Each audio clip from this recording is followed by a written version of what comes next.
The views and opinions expressed on any program are those of the producers and/or the persons appearing on the program and do not necessarily reflect the views and opinions of FRC Media, Bristol Community College, or the City of Fall River.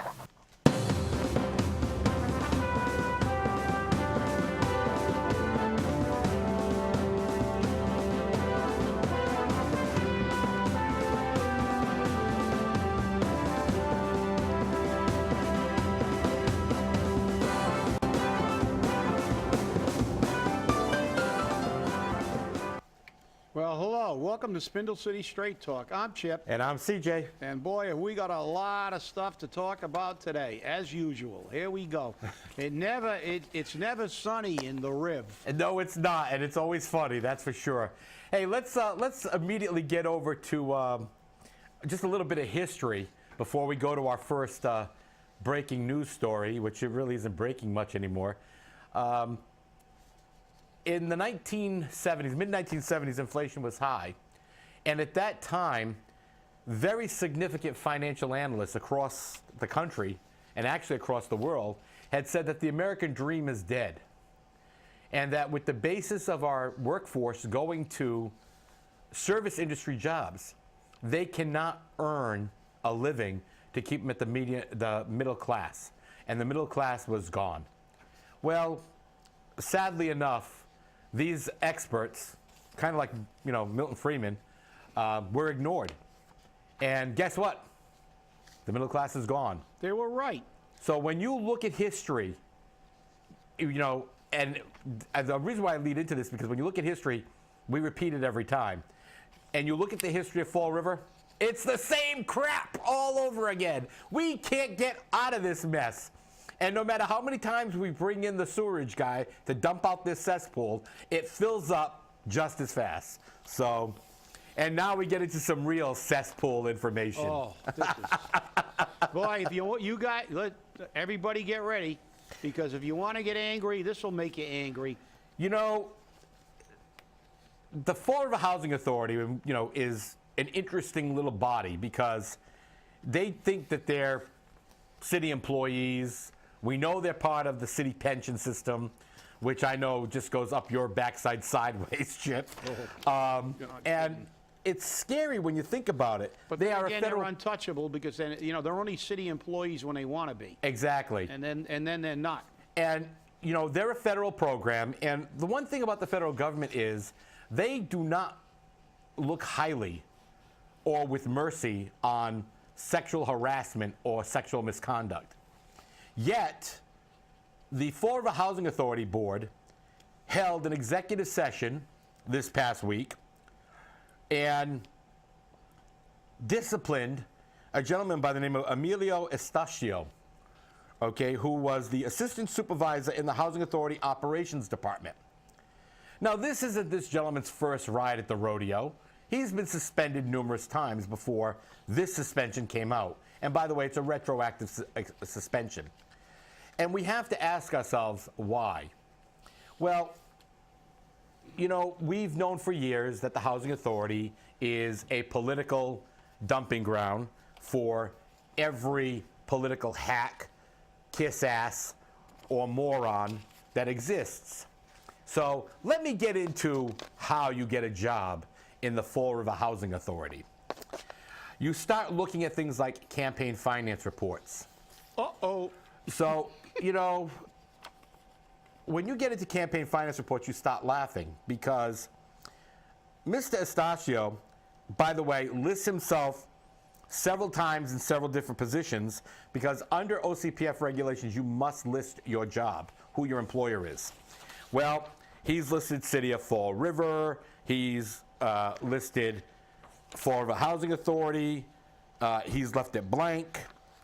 And at one time he worked at Diamond Regional Voc High School as a teacher. I wonder how many students were sexually harassed. I don't know. I'm not making innuendo here. I'm just saying how many teachers there may have been harassed. But when we start looking at this, Kevin Aguiar, $150 total. Joe Camara, $150 total. Bob Correa, substantial amount of money. Bob Correa, $500, $700, $800, about $850. Carol Fiola, $475. Now here's the biggie. Now here comes the biggie. Hold Here your comes hats, the biggie. everybody. This is the gentleman who represented him on this action. Hold your hats, gang. William Flanagan, $4,400. Oops. Oh, wowie. I hope he got a discount for legal fees. I hope so too. Alan Garcia, $50. Tom Hodgson, $500. John Mitchell, $100. Walter Moniz, he was the low man on the total poem, by the way, $30. Because he never wins anyways. Only you can't get my Tim Murray, $150. Leo Pelletier, $120. Linda Pereira, $100. Paul Schmidt, $100. Alan Sylvia, $150. David Sullivan, a little over $1,900. Now, David Sullivan is now his direct boss, who oversaw this suspension, and conflict of interest. I would think so. Foul. I'm yelling foul. I would think so. Sam Sutter got $675, $425, and Paul Walsh got $550. I went all the way back to 2010, actually 2005, with this gentleman. I got the beginning of the records of his political campaign contributions. Now I have a problem, a serious problem. Dave Sullivan took money from him when he was running for state rep. And we can't stop people from donating money. But then he's his boss. Dave Sullivan got his job as an appointment from then Mayor Will Flanagan. Who's also the guy's lawyer. Who's also the guy's lawyer. Wow. Exactly. And Nice. all the members of this board, these commissioners, whatever they want to call themselves, except for one, were all appointed by Will Flanagan. Who was the only one that wanted more disciplinary action. So, I mean, when you're looking at this, you have to say to yourself, what are we doing? These are absolute conflict of interest. So, my question is, who's going to be the first one to the feds about this? Because this gentleman has been cited for improper procurement, because he and another housing authority employee were giving contracts to people they had an interest in, like their brother-in-law, their businesses, et cetera, et cetera. You can't do that. That's a conflict of interest. Then he's had other complaints against him. Now, according to what was reported, he was allegedly escorted off housing authority property. Now, this is where your tax dollars are going. Again, political hacks. They get jobs. And then when they do wrong, or allegedly do wrong, they get a retroactive suspension without pay so they can keep their job. Now, again, let's go back to the 3-strike rule, all right? First strike, you got a 5-day suspension for procurement problems. Second strike was a complaint on sexual harassment. Third strike, another complaint on sexual harassment. Okay? And one of them wasn't even listed as sexual harassment. It was listed as poor judgment. Well, that was, they pleaded it down. It was like, instead of getting first-degree murder, he took a plea of second-degree or manslaughter, and that's what they did. They did a plea deal. This is horrifying to think that a federal agency would allow someone like this to be employed. Well, the only reason he is, obviously, is because of campaign contributions. I mean, the fact is that he is in a supervisory position and he's harassing people sexually. He's used his position to get contracts for relatives, and he's still working. And we're looking at, I'm looking at the newspaper article, and it says that his lawyer, who, by the way, appointed or recommended for appointment Mr. Sullivan, and who got $4,000 in contributions from this guy, said, and I am quoting here,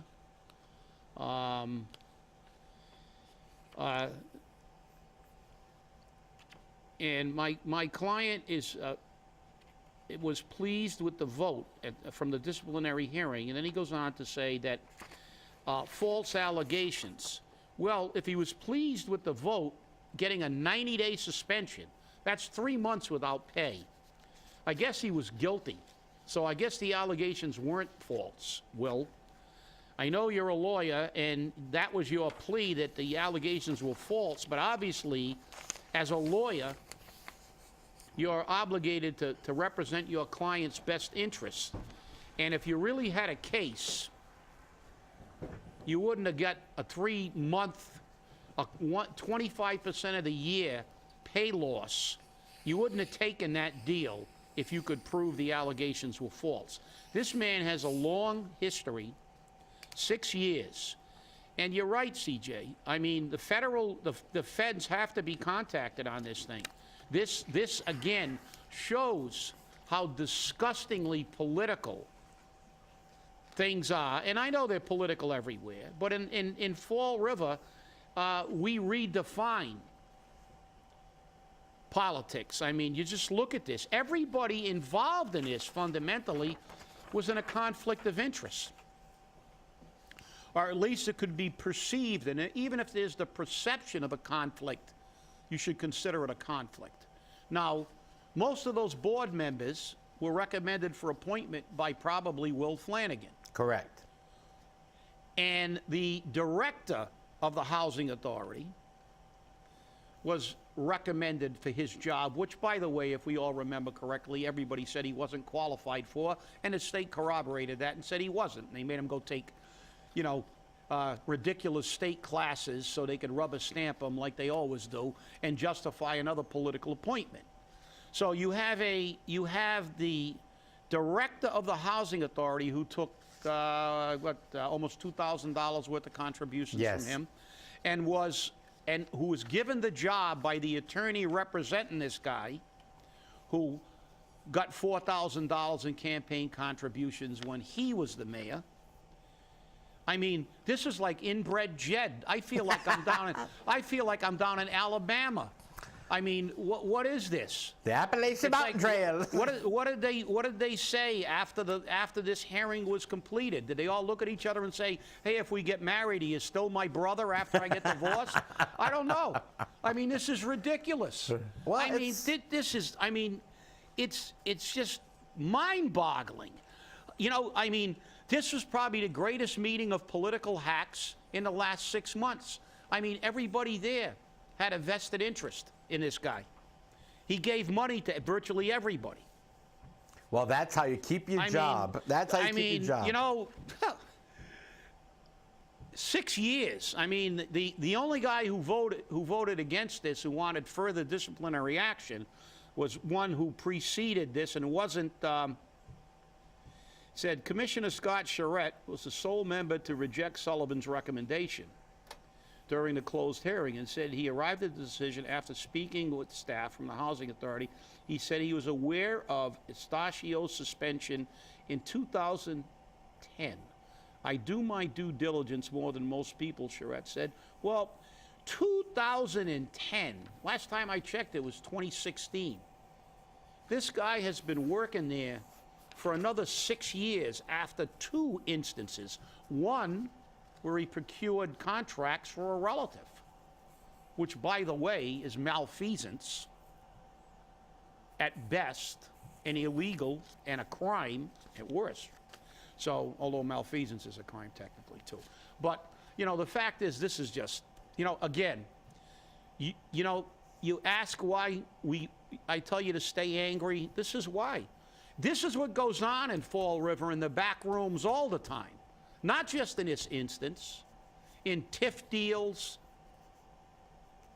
in every political dealing. And this is why we got to break the cycle. We've got to break the cycle by imposing term limits on everybody. And we have to rise up and scream when people are appointed to positions, when they leave the State House and get jobs in a housing authority they're not qualified for. Well, you can't get a job in the city of Fall River. We can't pay our bills. We're the poorest city in the state. And this stuff goes on? I want to know what his salary is. We have to research that. I can get that in 5 minutes. That's right. And we're going to get it. And we're going to tell you on the next show what his salary is. Because this is, this is just crazy. I mean, obviously, it's going to continue because if all you ever do, you never get fired. It's like, it's illegal to fire a politically connected person. If somebody who didn't give to all these people, well, number one, most of them wouldn't be working in a housing authority if they weren't making contributions. But let's say for the sake of argument, somebody got a job because they didn't know somebody. They would have been suspended for 90 days on the first offense. They might have been terminated on that first offense when you're getting contracts for a relative. They might have been, summarily executed and put out to pasture. But look, 6 years later, it's still, this guy's still in the system, and he'll serve his 90-day suspension, and he'll come back, and he'll do it again, because guess what? I don't think he believes he's untouchable. This is the worst that's ever going to happen to him. But and I sympathize with the person who was on a receiving end of that harassment. And if I were them, whoever he or she is, I'd file a suit against the housing authority. Right, and the thing is, in the general business community, in the private sector, if you are accused of sexual harassment, you're usually terminated. They don't even have to prove it 9 out of 10 times. They just say that just the accusation is enough to put you in a position where we don't want to have you. And for the sake of saying government turns its head, it doesn't. It's the people in government, because there is a zero tolerance policy. Yes, there is. For sexual harassment on all levels of government. I know it was mandatory for us to go over that policy periodically on the fire department. They had to take a course in sexual harassment. They saw videos on what constitutes. As a matter of fact, the former chief was sued for harassment and lost. The fact is that, look, there's a zero tolerance, but that policy is only good if, in fact, we abide by a zero tolerance. Yeah, and in conversations last night with several learned people, in other words, lawyers outside of the city of Fall River, they all said that this might be a DOJ complaint. And I agree. Okay, so I'm wondering who's going to go beat down the doors to the Department of Justice and the Housing and Urban Development, because this is questionable. And I'm really tired of it. But while we're on government, let's move into the next line of fire. For people who don't know, this is Sunshine Week. We haven't had much of it this week in the city.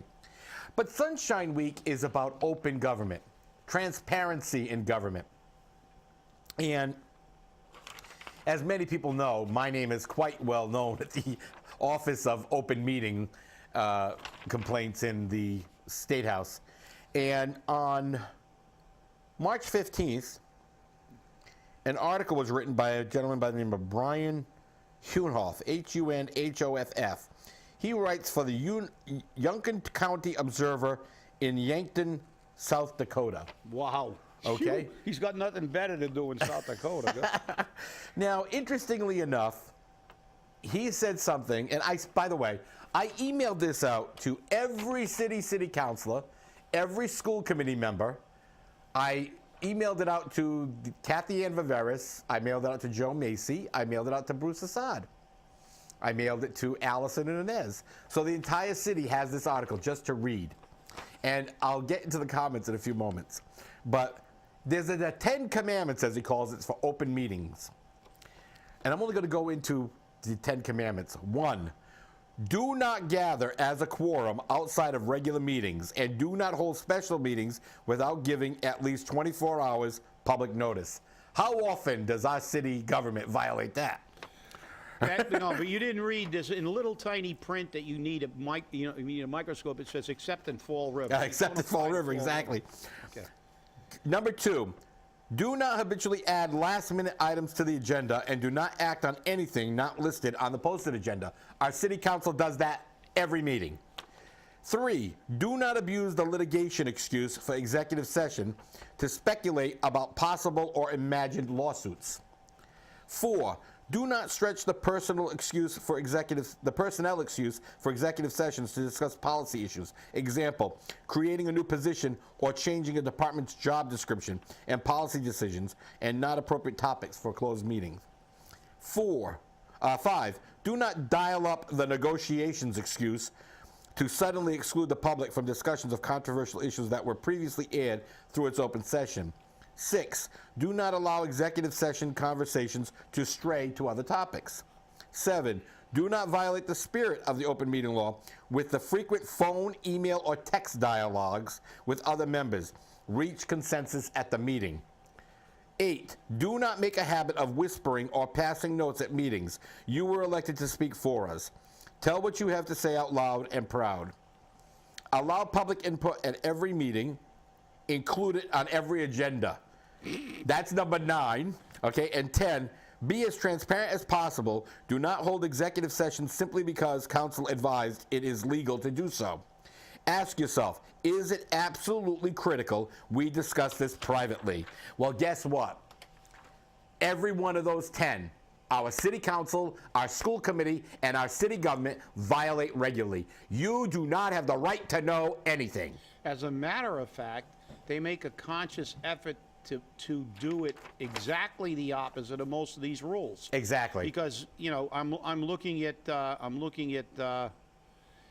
number 7, do not violate the spirit of the open meeting law with frequent phone calls, text, but they like to call each other, meet with each other, and have our new council wants to have everything decided before they ever get to the chamber.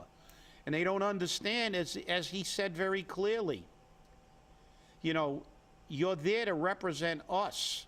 Be transparent. You know, and, you know, it's just, when you see this, and it's, you know, it's just common sense, but when we look at the bottom line, what is this thing saying? It's saying that, well, the politicians have completely forgotten that they're there to represent us. Damn the Massachusetts Constitution that says that at all times they'll be answerable to us. Damn the Constitution of the United States. And damn the public. Once we're elected, we get to do whatever we want, when we want it, how we want it, and that's the way it is. And if you don't like it, tough. Well, I think that's one of the reasons that we saw last night Donald Trump, with all the consternation and all the issues and all the problems, supposedly, they're doing everything they can to destroy him. You know, he again, I mean, he destroyed Marco Rubio in his own state. Not that Rubio didn't contribute to that with his totally inane dialogue on most issues. He proved he was an empty suit, I think, to many people. I mean, he barely got 25% of the vote in his own state, and from his own party. You know, but people are angry. And, you know, this guy's writing an article in South Dakota. We're complaining here in Fall River. We've had recalls. We've done things in Fall River. But people throughout this country are finally beginning to realize, and it takes a lot. You got to shovel a lot of crap before everybody's eyes turn brown. Yeah, you know, but the thing is, and they are disgusted with it. And this is the reason that Donald Trump is getting the traction he's getting. People don't want a political insider. They have no trust any longer in any politician. But the funny thing is that I received a couple of comments, and I'm not going to call out their names because they thought it was a joke. I received a comment from one elected official who turned around and says, "Oh, well, I better stop that because I do that all the time. Normally, I'm whispering across the table going, what page are we on?" You know, I mean, this is a serious issue, okay? And, you know, you get another one who turns around and says, that's not from Massachusetts. That doesn't apply to us. Honestly? Well, I guess, yeah, but the Constitution of the state does that says that. No, that doesn't apply to anybody either. You know that, Chip. Come on. You know, the thing that really frustrates me is the fact that as much as we try to educate our public, you and I, Patrick Higgins, several other people come forward, and we try to educate our elected officials. Comments have been made to us, not only by corporate counsel for the city, but by the school committee, that, we're doing this to make things difficult. I received communications in regards to an open meeting law complaint that corporate counsel has never given advice that would violate the open meeting law. He believes in transparency. And honestly, I believe that Joe Macy does do that. But when you have City Councilor Linda Pereira and other city council saying, corporate counsel said just to receive it and place it on file, that's not what the law says. The law says you must discuss the issue. Now, the school committee discusses it in closed session. They don't want anyone to know about it. And the city council doesn't discuss it at all. Then how can you come to a solution to an open meeting complaint that way? Well, because you discuss an open meeting in a non-open meeting, right? In a secret meeting. So there you go. There's the great logic of politicians, and this is one of the problems that we have in our government, and this is the reason that, unfortunately, we have a process, and that process is not perfect, and what we have to do is continually now doing what we're doing in this election. Getting outsiders in until we get the outsiders that finally occupy these positions that are no longer going to make this their own little playpen. We're not going to have situations where housing authorities consider themselves exempt from federal and state law, and and can do the kind of things you do. This has got to end. We can't have people who were part of this entire process and getting these people their jobs and getting everybody involved in their jobs, and not say there's a perception, if not a conflict of interest. It's about fairness, and the problem is people can condemn the concept of unions, but unions were created for one thing, to protect the workers who weren't connected. It was to protect everybody, give everybody an equal playing field, having a grievance process, having something that's not biased. If this hearing and the people involved in this hearing, as far as I'm concerned, virtually everybody except the guy who voted against this disciplinary action should have recused themselves from this entire process and given it to somebody else. I agree. But the thing that gets me is, we as citizens have a right, an inalienable right. And our government continually tries to take that away from us. When we brought potential legislation to our city council, they've come up with every excuse under the sun on why they can't do it, why they can't hear it. You know what? It was even said to me that even if you pass this, even if you get this made into legislation, we don't have to do it. Our government can violate our own ordinances? Yeah, I guess so. So that's another great illogical response. That, well, what they're basically telling you is, we don't care what the laws are. We don't care if you even pass new laws. That we're just going to ignore the ones we don't agree with, and we're going to just do what we want. And that's not what they were elected to do. They have completely lost sight of the fact that they're here to represent us. No, we don't have, this is like the Democratic Party. Well, this is our representative government. Give me a break. Stay angry, especially if you get sexually harassed. Have a great day.